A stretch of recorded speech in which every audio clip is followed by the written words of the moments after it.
संगे लोह बिघडले, लोह बिघडले सुवर्णीची झाली. मित्रांनो, अशी सुंदर सुंदर वाक्य आपल्याला आपल्या आयुष्याला घडवत असतात. तसंच ज्यांना नवं काही पाहण्याची सतत इच्छा आहे, अशी कुतूहल असणारी मनच आपल्या हृदयात नवं काही भरू शकतात. आयुष्यात आपल्याला अनेक लढाव्या लागतात, पण जेव्हा आपली लढाई निरपेक्ष असते तेव्हा तिचे मोल फार मोठे असते. तसंच मित्रांनो, मी एक पुस्तक वाचलं आहे. ते पुस्तक फारच सुंदर आहे आणि ते पुस्तक आपल्याला आपल्या इतिहासाची ओळख करून देतं. आपले पूर्वज कसे जगायचे ते पुस्तक आपल्याला सांगतं आणि आधीच्या काळाची परिस्थिती कशी होती ते पुस्तक आपल्याला सांगतं. तर त्या पुस्तकाचे नाव आहे बनगरवाडी. मित्रांनो, याला जन्म दिलेले लेखक आहेत व्यंकटेश माडगूळकर. आणि मित्रांनो, जसं आपल्याला जन्म देणारी आपली आई असते आणि जगासमोर आपली ओळख होते ते आपल्या बापामुळे, तसंच याचं प्रकाशन आहे मौज प्रकाशन. याची पृष्ठसंख्या आहे 132 व या पुस्तकाची किंमत आहे 150 रुपये. मित्रांनो, या पुस्तकाचं मुखपृष्ठ बघा किती सुंदर दिसत आहे. काही का असो, पण याची रंगभरण मला फारच आवडली आणि याचा मलपृष्ठ पण तेवढंच सुंदर आहे. यामधले यामध्ये एकच कथा आहे आणि ती कथा एका शिक्षकावर आहे आणि ते वाचत असताना असं वाटत होतं की मी जणू बेडकासारखी फुगत आहे. मी आकाशामध्ये उंच झेप घेत आहे. आपले पूर्वज आधीच्या काळाचे माणसं कसे राहायचे हे मला त्यामधून कळालं. तालीम बांधण्यासाठी किती कष्ट करावे लागते हे सुद्धा मला कळालं आणि आपल्यावर जर कोणी विश्वास ठेवला तर आपण त्या विश्वासाला कशी पात्र असले पाहिजे हे सुद्धा मला यामधल्या शिक्षकांकडून कळालं. हा पुस्तक खूपच भन्नाट आहे. वाचत असताना असं वाटतं की आपण वाचतच राहावं, असं इतकं सुंदर हे पुस्तक आहे.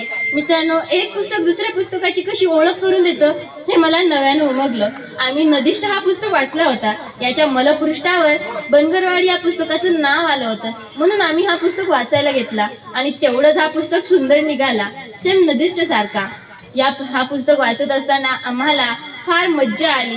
यामधल्या वेगवेगळ्या पात्रांची आम्हाला नव्याने ओळख झाली. आयबू असेल, आनंदा असेल, बाप्त्या असेल, कारभारी असेल, या सगळ्यांची ओळख मला नव्यानं या पुस्तकामधून झाली. आनंदाने किती सुंदर एक वाक्य म्हटलं आहे, चोरी कबूल केली की त्या चोरीची क्षमा माफ होते मालक. आपण जर काही चूक केली ती जर आपण कबूल केली तर त्याचे जे आपल्यावर ऋण असतात ते फिटतात.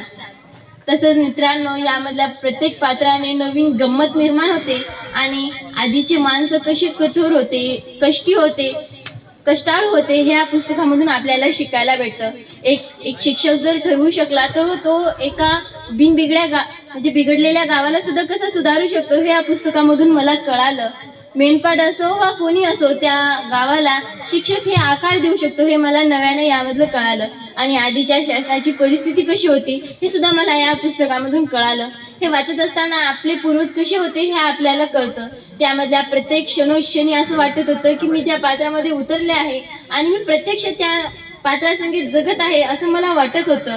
तसंच मित्रांनो, या पुस्तकाची किंमत आपण मौल्यात कधीच करू शकणार नाही. हा पुस्तक एकदम स्वस्त आहे, पण आयुष्यभरासाठी आपल्या मनात हे कोरून जातं.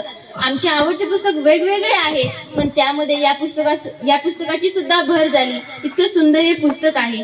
मित्रांनो, तुम्ही हा पुस्तक नक्कीच वाचा, कारण आपले जे इतिहास आहे ते आपण जाणून घ्यायला पाहिजे आणि जी त्यांनी चूक केली तशी चूक आपण केली नाही पाहिजे. आज व्यंकटेश सर जिवंत नाहीत, जर ते जिवंत असते तर मी त्यांच्या चरणी नमन झाले असते. इतकं सुंदर त्यांनी हे पुस्तक लिहिलं आहे.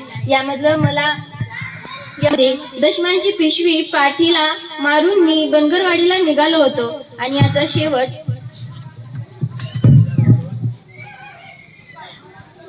उजाड बनगरवाडी मागे राहिली होती आणि मी परत चाललो होतो. लेखक किती छान प्रकारे लिहू शकतो हे मला नव्याने कळालं. आणि आपल्याला जर लेखन करायचं असेल तर आपण कशा प्रकारे केलं पाहिजे हे सुद्धा मला या पुस्तकामधून कळालं. मित्रांनो, नक्कीच तुम्ही हा पुस्तक खरंच वाचा, कारण ज्यामधली जी भाषा आहे ती सुद्धा आपल्याला नव्याने कळते. कारभारीला पडलेलं स्वप्न ते अक्षरशः खरं होतं. मला तर आश्चर्य वाटलं की त्याला तो मृत्यू पावणार आहे असं स्वप्न पडला आणि तो खरोखरच मृत्यू पावला. तसंच मित्रांनो, यामधले प्रत्येक पात्र रंगून या लेखकांनी मांडलं आहे. तुम्ही हा पुस्तक नक्कीच वाचा. धन्यवाद.